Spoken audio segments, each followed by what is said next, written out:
Alright, this part is going to be probably pretty short because we've got only one more thing to go through, and that is the swindler before we start our next outlook on this topic. And the word swindler is harpax, which is a robber or an extortioner. Leviticus 19:11 says, "You shall not steal, nor deal falsely, nor lie to one another."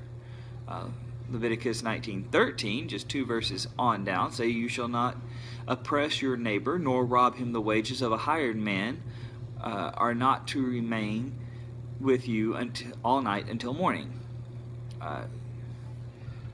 Mark 10:19, I know Leviticus 19:13, some of the wording just kind of throws it off. "You shall not oppress your neighbor, nor rob him the wages of a hired man, are not to remain with you all night until morning."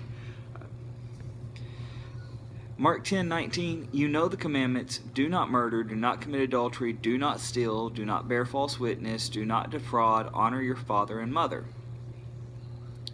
1 Corinthians 6:7-8, "Now therefore there is utterly a fault among you, because ye go to law one with another.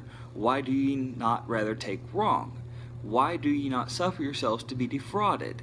Nay, ye do wrong and defraud, and that your brethren." Deuteronomy 5:19, "You shall not steal." Exodus 20, verse 15, "You shall not steal." Both of those just put it so simply. Ephesians 4:28, "He who steals must steal no longer, but rather he must labor, performing with his own hands what is good, so that he will have something to share with one who has need."